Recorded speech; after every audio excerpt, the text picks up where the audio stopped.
അസ്സലാമു റഹ്മത്തുള്ളാഹി തആല വബറകാതുഹു. എല്ലാവർക്കും റാഹത്തല്ലേ? അൽഹംദുലില്ലാഹ്. അല്ലാഹ് കബൂലാക്കി അനുഗ്രഹിക്കുമാറാകട്ടെ.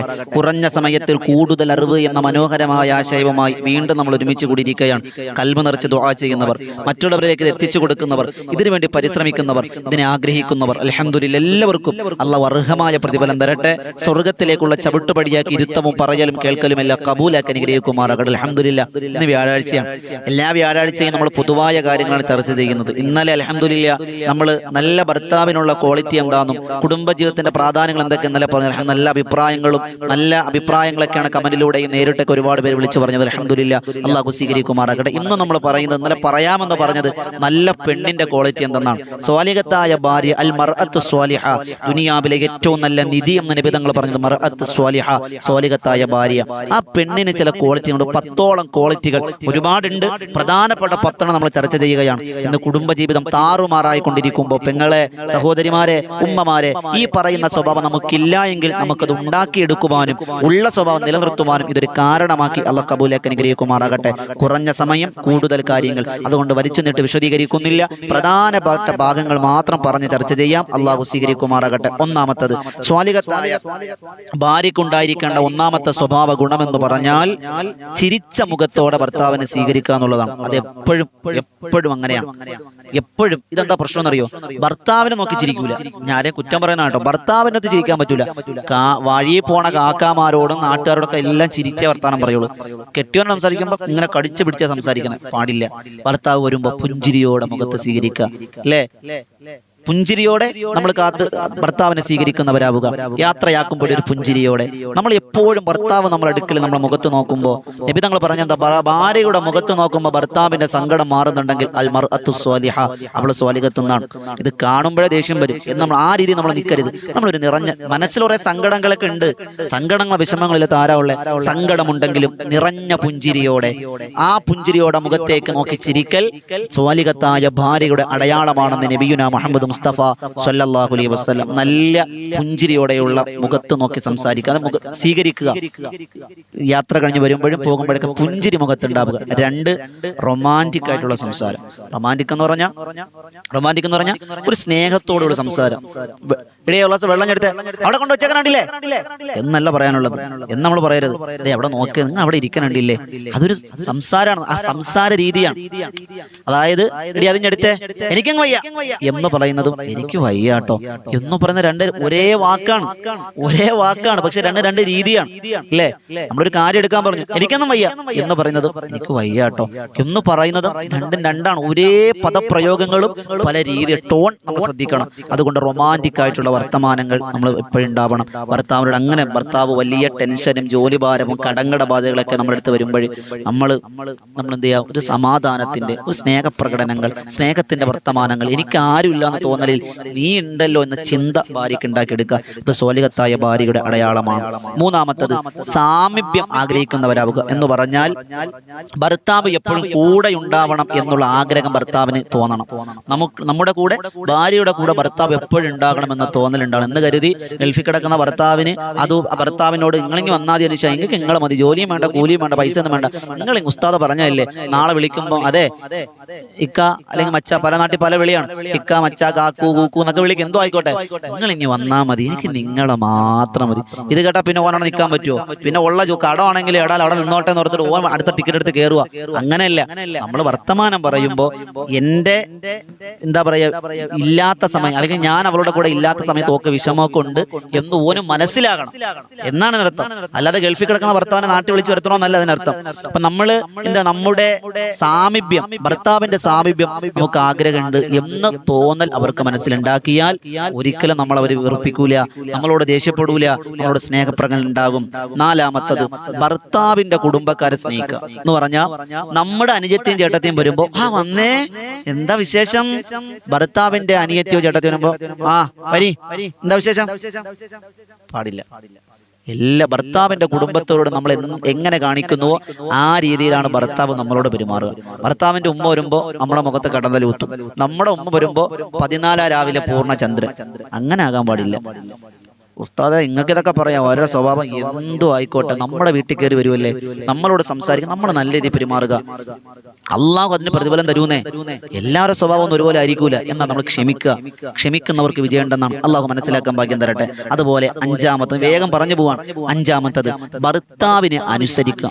വലിയ കാര്യമാണ്. ഭർത്താവ് പറയാണ് അവിടെ പോകണ്ട എന്ന് പറഞ്ഞാൽ നമ്മൾ പോകരുത്. നമ്മൾ ഫോൺ വിളിക്കും, അതെ മാമിയുടെ മോന്റെ പാലിയാച്ചാണ്, അപ്പൊ ഓൻ പറയാം ഇപ്പൊ പോണ്ട. ഓ എന്നാലും പോണ്ടെന്ന് പറഞ്ഞില്ലേ, നമ്മൾ ഫോൺ അങ്ങ് വെക്കും. എന്ത് ചെയ്യും? നമ്മൾ അന്ന് രാവിലെ തൊട്ട് നെറ്റ് ഓഫാണ്, പോവും, നമ്മൾ പോവും. ഭർത്താവ് പറഞ്ഞാൽ നമ്മൾ പോവും. പോയിട്ട് തിരിച്ചു വന്നിട്ട് പോയെന്ന് പറയൂല, കേൾക്കരുത്. ഭർത്താവ് പറയുന്ന കാര്യങ്ങൾ അനുസരിക്കുന്നവരാവുക. ഒരു കാര്യം ചെയ്യരുത് എന്ന് പറഞ്ഞാൽ ചെയ്യരുത്. എത്രത്തോളം എന്ന് പറഞ്ഞാൽ സുന്നത്ത് നോമ്പ്, നോമ്പ് പടച്ചവനുള്ളതാണ്. ആ നോമ്പ് ഭർത്താവിന്റെ അനുവാദമില്ലാതെ പിടിക്കാൻ പാടില്ല എന്നുള്ളതാണ്. ഫർദ് നോമ്പ് വേറെ, സുന്നത്ത് നോമ്പ്. അപ്പൊ എത്രത്തോളം എന്നുണ്ട്? ഭർത്താവിന്റെ വാക്കുകൾക്ക് വിലയുണ്ട്. റിജാലു ഖവ്വാമൂന അലൻ നിസാ എന്ന ഖുർആൻ. ഭർത്താവ് പറയുന്ന കേൾക്കണം. ഏത് കാര്യം? ദീനിന്റെ കാര്യങ്ങൾ കേൾക്കരുത്. ഭർത്താവ് നിസ്കരിക്കണ്ട, കേൾക്കരുത്, നിസ്കരിക്കണം. അതുപോലെ നീ തലേന്നും മറക്കണ്ട, നീ പറഞ്ഞുണ്ട, നീ അങ്ങനെ ഇഷ്ടം പോലെ നടന്നോ. അല്ല, ദീനിന്റെ നിയമങ്ങൾ എതിര് പറഞ്ഞാൽ അത് കേൾക്കണ്ട. അല്ലാത്ത കാര്യങ്ങൾ ഭർത്താവ് അനുസരിക്കുന്നവളാവുക. അതുപോലെ ആറാമത്തത് ശാരീരിക ബന്ധത്തിന് തടസ്സം നിൽക്കാതിരിക്കുക എന്ന് പറഞ്ഞാൽ ഇന്നലെ നമ്മൾ ചർച്ച ചെയ്ത വിഷയമാണ്. എന്ന് പറഞ്ഞാൽ ഭർത്താവിന് ഭാര്യയുമായി ശാരീരിക ബന്ധത്തിൽ ഏർപ്പെടണമെന്നൊരു ആഗ്രഹം തോന്നി.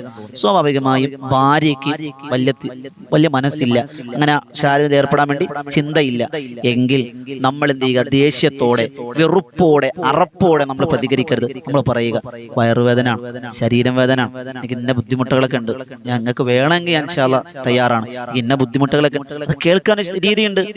അങ്ങനെ രീതിയുണ്ട്. എപ്പോഴും രോഗം അഭിനയിക്കരുത്. നമ്മളങ്ങനെ നമുക്കൊരു ബുദ്ധിമുട്ടുണ്ട്.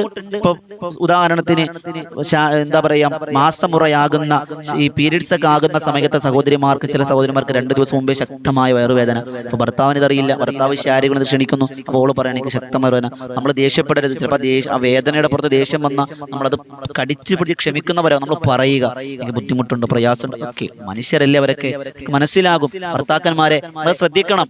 അപ്പൊ അതുകൊണ്ട് തടസ്സങ്ങൾ പറയാതിരിക്കുക. ആ പറയുന്നതിൽ തക്കതായ തടസ്സം ഉണ്ടെങ്കിൽ അത് പറയേണ്ട രീതിയിൽ പറഞ്ഞവരെ ബോധ്യപ്പെടുത്തുക. അതുപോലെ ഏഴാമത്തത് ഭർത്താവിന്റെ പോരായ്മകളെ പറയാതിരിക്കുക. നമ്മുടെ ഭർത്താവിന്റെ പോരായ്മകളെന്ന് നമുക്കറിയാം. നമ്മുടെ കൂട്ടുകാരോടും നമ്മുടെ അയൽവാസികളോടും നമ്മുടെ ബന്ധുക്കാരോടും നമ്മൾ പറയരുത്. ഭർത്താവ് ദേഷ്യക്കാരനാണ്, ഇപ്പൊ നമ്മുടെ കൂട്ടുകാരൻ വിളിക്കാൻ, അല്ലെങ്കിൽ നമ്മുടെ ആരെങ്കിലും നമ്മുടെ അയൽവാസികളോ അല്ലെങ്കിൽ നമ്മുടെ മാമിയുടെ മകനോ ആരെങ്കിലൊക്കെ ഉണ്ടാവും. നമ്മൾ പറയണം ഇക്ക ശരിയല്ല, ഇക്ക ഭയങ്കര ദേഷ്യാടാ, ഒരു സ്നേഹവും ഇല്ല, ഓനിത കാത്തിക്ക. അപ്പൊ അവൻ ചിന്തിക്കും, ഇവളോടൊത്ത് സ്നേഹം കാണിച്ച ഓള് നമ്മളെ പോക്കറ്റിലാവും. ചെയ്യരുത്. ഭർത്താവിന് പോരായ്മകളില്ലാത്ത മനുഷ്യരില്ല. നമ്മുടെ പോരായ്മകൾ നമ്മൾ പറഞ്ഞാൽ നമ്മുടെ ജീവിതത്തെ തകർക്കാൻ അതൊരു കാരണമാകും. പോരായ്മകൾ നമ്മൾ ഉള്ളിൽ ഒതുക്കാതെ പറഞ്ഞ് പരിഹരിക്കുക. പുറത്താരോട് നമ്മൾ പറയരുത്. അതുപോലെ എട്ടാമത്തത് പ്രാർത്ഥിക്കുന്നവളാവുക. ഭർത്താവിന് വേണ്ടി നമ്മൾ എപ്പോൾ ദുആ ചെയ്താലും പടച്ചവനെ അല്ലാഹു എൻ്റെ ഇക്കാക്കിന്റെ ഭർത്താവിന് ആരോഗ്യം ആഫിയത്തും കൊടുക്കണേ അല്ലാഹ്, നമ്മൾ ദുആ ചെയ്യുന്നവരാവുക. ഭർത്താവിന് വേണ്ടി ചെയ്യുന്ന പ്രാർത്ഥന ഭാര്യ അത് വലിയ കരുത്താണ്, അവന് വലിയ ശക്തിയാണ്, അവൻ ഉന്നതിയിലെത്തിക്കും. അതുപോലെ 9 ഭാര്യ ഭർത്താവിനെ സഹായിക്കുന്നവളാവുക, ഇബാദത്തിൽ സഹായിക്കുന്നവളാവുക. ഭാര്യ ഭയങ്കര നിസ്കാരവും തൗബ കുടത്തിൽ കൈയിട്ട് നടക്കാണ്, ഭർത്താവിന് നിസ്കാരം ഇല്ല, വെളിപാടുമില്ല. ചെയ്യരുത്. നിങ്ങൾ നിസ്കരിക്കുമ്പോഴുന്ന എണീറ്റ് നിസ്കരിച്ച നിസ്കാരം ഒരു തവണ വിളിക്കുമ്പോൾ ദേഷ്യപ്പെടും, വീണ്ടും വിളിക്കും, അവസാനം ഗതികെട്ടവൻ നിസ്കരിക്കും. അള്ളാഹിന് വേണ്ടിയല്ല, പെണ്ണുമ്പിള്ളയുടെ ഈ വർത്താനം കേട്ട് ഗതികെട്ട് ശല്യം കാരണം നിസ്കരിക്കും. അതങ്ങനെ നിസ്കരിച്ച് അതങ്ങ് ട്രാക്കിൽ കയറിയ പിന്നെ പടച്ചവന് വേണ്ടി ആയിക്കോളും. നമ്മളിങ്ങനെ ഇബാദത്തിൽ സഹായിക്കുന്നവളാവുക. അതുപോലെ 10ാമത്തത് സ്വാന്തനിപ്പിക്കുന്നവളാവുക, ആശ്വാസം കൊടുക്കുന്നവളാവുക. എന്തെങ്കിലും ഒരു പ്രശ്നം, ജോലി സ്ഥലത്ത് എന്തെങ്കിലും പ്രശ്നം ഉണ്ടായി വന്നിട്ട് ഇങ്ങനെ ആകെ ദേഷ്യപ്പെട്ടിരിക്കണം, അപ്പൊ എന്താ ആകെ പ്രശ്നം, അപ്പൊ നിങ്ങൾ എന്താ നല്ല വാക്ക് പറയും, നിങ്ങൾ വിഷമിക്കണ്ട, നിങ്ങൾ എന്താ അത് തീരൂലേ, അല്ലാതെ നിങ്ങൾ എരുതിയിൽ എണ്ണ ഒഴിക്കരുത്, നല്ല വാക്ക് പറയുന്നവളാവുക. അങ്ങനെ ആശ്വാസത്തിന്റെ ആരും കടവും ബാധ്യതയും ഉത്തരവാദിത്തങ്ങളും പ്രാരാബ്ദങ്ങളുമായി രാവിലെ പോയിട്ട് വൈകുന്നേരം വരുമ്പോൾ 100 കൂട്ടം പ്രശ്നങ്ങൾ ഉണ്ടാവും. നമ്മുടെ വീട്ടിൽ നമുക്കും കുറെ അടുക്കളയിലും വീട്ടുകാര്യങ്ങളും പ്രശ്നങ്ങളുണ്ട്. അതിനപ്പുറം പ്രശ്നങ്ങളാണ് ഓൻ അനുഭവിച്ചത്. പല ആളുകളെയും കണ്ട് പല വർത്താനങ്ങളും കേട്ടാൽ മടങ്ങി വരണേ. അപ്പൊ അതിൽ പല ടെൻഷനുകളും സമ്മർദ്ദങ്ങളൊക്കെ ഉണ്ടാവും. അതൊക്കെ നമ്മൾ മനസ്സിലാക്കി നല്ല വാക്ക് സാന്ത്വനിപ്പിക്കുന്ന ആളാവുക. ഈ 10 ഗുണം ഒരു പെണ്ണിലുണ്ടെങ്കിൽ അവൾ സ്വാലിഹത്താണ്. അവൾക്ക് നല്ല കുടുംബജീവിതം ഉണ്ടെന്നാണ്. എൻ്റെ പ്രിയപ്പെട്ട പെങ്ങളെ, സഹോദരിമാരെ, നിങ്ങളുടെ ജീവിതത്തിൽ ഉണ്ടെങ്കിൽ ഒന്ന് കമന്റ് ചെയ്ത് ഉസ്താദ് ഇതൊക്കെ എൻ്റെ ജീവിതത്തിലുണ്ട്, നിലനിർത്താൻ അള്ളാഹു ഭാഗ്യം തരട്ടെ. അള്ളാഹു നല്ലത് മനസ്സിലാക്കാൻ ഭാഗ്യം തരട്ടെ. ഇതുപോലെയുള്ള ഉപകാരപ്രദമായ അറിവുകൾക്കായി വോയിസ് ഓഫ് ഷഫീഖ് ബദരി എന്ന ചാനൽ സബ്സ്ക്രൈബ് ചെയ്യുക.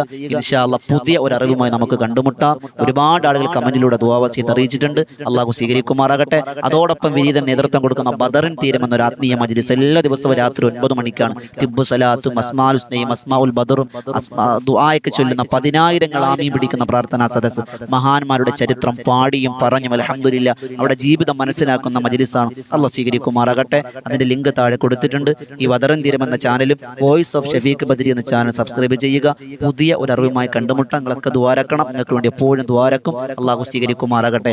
ഇൻഷാ അല്ലാഹ് അള്ളാഹു സ്വീകരിക്കുന്ന സദസ്സാക്കല്ല കബൂലാക്കട്ടെ. വിഷമങ്ങൾ, വ്യതകൾ, ബുദ്ധിമുട്ടുകൾ, ആപലാദികൾ, വേവലാദികളൊക്കെ ഉണ്ട്. അതെല്ലാം അള്ളാഹു പരിഹരിച്ച് തന്നെ അനുഗ്രഹിക്കുമാറാകട്ടെ. എന്താഗ്രഹത്തിന്റെ പുറത്താണോ നമ്മൾ വിഷമിക്കുന്നത് അള്ളാഹു അനുകൂലമാക്കി തന്നെ അനുഗ്രഹിക്കുമാറാകട്ടെ. വലാ മുസീബത്തുകളെ തൊട്ട് അള്ളാഹു നമ്മെ കാത്തിരക്ഷിക്കുമാറാകട്ടെ. കുടുംബ ജീവിതത്തിൽ അള്ളാഹു സന്തോഷവും സമാധാനവും തന്ന് നമ്മുടെ ജീവിതം കണ്ടും വളരുന്ന മക്കളായി അവർക്ക് ജീവിതത്തിൽ സന്തോഷവും ഒരുമയും ഐക്യവും കിട്ടുന്നവരായി അള്ളാഹു കബൂലാക്കി അനുഗ്രഹിക്കുമാറാകട്ടെ. ദുആ വസിയത്തോടെ ഇൻഷാ അല്ലാഹ് നാളെ നമുക്ക് പുതിയ അറിവുമായി കണ്ടുമുട്ടാം. അസ്സലാമു അലൈക്കും വറഹ്മത്തുള്ളാഹി തആല വബറകാതുഹു.